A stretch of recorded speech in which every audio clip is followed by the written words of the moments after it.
വളരെ ചരിത്ര പാരമ്പര്യം പേറുന്ന NSS എന്ന പ്രസ്ഥാനം ചില തൽപര കക്ഷികളുടെ കൈകളിലേക്ക് പോയതിൽ ഒട്ടുമിക്ക സമുദായ അംഗങ്ങളും വലിയ വിഷമത്തിലാണ്. ഏതു നിമിഷവും നേതൃത്വത്തിനെതിരെ വലിയ പ്രതിഷേധ കൊടുങ്കാറ്റുകൾ ആഞ്ഞടിക്കാം എന്ന സ്ഥിതിയിലുമാണ്. അതിനിടയിൽ തന്നെ ഇപ്പോൾ നേതൃത്വത്തിൻ്റെ പ്രധാനമായും സെക്രട്ടറിയായ സുകുമാരൻ നായരുടെ ബുദ്ധി നന്നാവാൻ വേണ്ടി ഒരു യജ്ഞമൊക്കെ നടത്താനാണ് തീരുമാനിച്ചിരിക്കുന്നത് ഒരു വിഭാഗം. എന്നാൽ അത് അനാവശ്യ പണം ചെലവാണെന്നും അങ്ങനെ നന്നാവാൻ സാധ്യതയുള്ള ബുദ്ധിയല്ല സുകുമാരൻ നായരുടേത് എന്നും ചിലർ അഭിപ്രായപ്പെടുന്നുണ്ട്. ഏതായാലും നമുക്കറിയാം, നായർ സമുദായത്തിൻ്റെ സമഗ്ര പുരോഗതി ലക്ഷ്യമാക്കിക്കൊണ്ട് മന്നത്ത് പത്മനാഭൻ രൂപം നൽകിയ മഹത്തായ പ്രസ്ഥാനമാണ് NSS. എന്നാൽ അതിൻ്റെ ഉദ്ദേശ ലക്ഷ്യങ്ങളിൽ നിന്നകന്ന് ഒരു കുടുംബത്തിൻ്റെ മാത്രം കൈപ്പിടിയിൽ ഒതുങ്ങിയെന്നാണ് ഇപ്പോൾ NSSൻ്റെ സംരക്ഷണ സമിതി പറയുന്നത്. അത് ഒരു തരത്തിൽ ശരിയുമാണ്.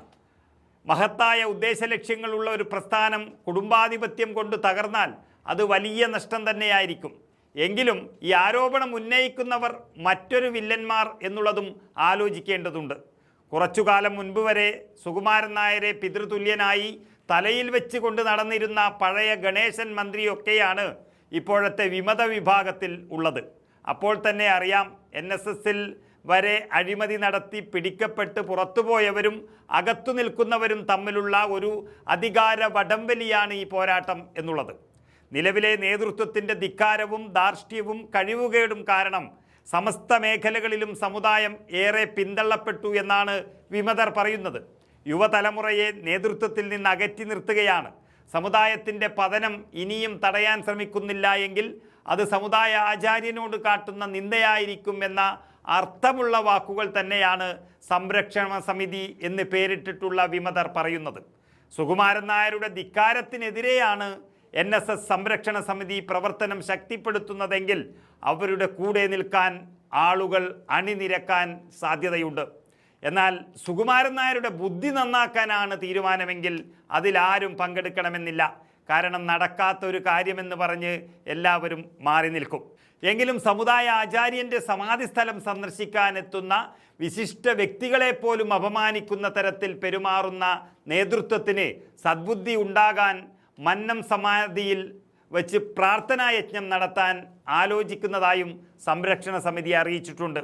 അതുപോലെ 4 പതിറ്റാണ്ട് കാലത്തെ സമുദായ ചരിത്രം ഒരു പുസ്തക രൂപത്തിൽ പ്രസിദ്ധീകരിക്കുകയാണ്.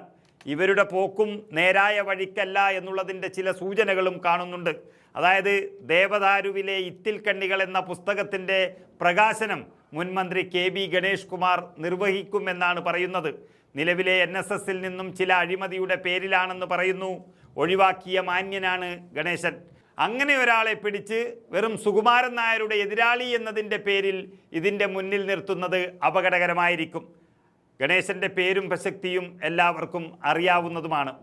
NSS സംരക്ഷണ സമിതി എന്ന സംഘടനയുടെ തലപ്പത്ത് ഇപ്പോൾ അയർക്കുന്നം രാമൻ നായർ, മേജർ രവി എന്നിവരൊക്കെയാണ് ഉള്ളത്.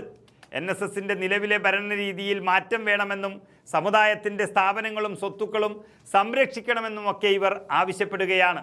ഏതായാലും ഈ പറയുന്നവർക്കും മറ്റു ചില താല്പര്യം കാണും, വ്യക്തമായ അജണ്ടയുമുണ്ട്. ഏതായാലും NSSനെ നന്നാക്കാനല്ല ഇവരുടെയെല്ലാം താല്പര്യം എന്നുള്ളത് വ്യക്തമാണ്. എങ്കിലും ഏതെങ്കിലും ഒരു ഭാഗത്ത് നിന്നല്ലേ നായന്മാർക്ക് പറ്റുള്ളൂ. പക്ഷേ സുകുമാരൻ നായർക്ക് ബുദ്ധി വരാനുള്ള യജ്ഞം നടത്താൻ ആരും സഹകരിക്കുമെന്ന് തോന്നുന്നില്ല. കാരണം വെറുതെ പണം കളയാൻ ആരും തയ്യാറാകില്ല.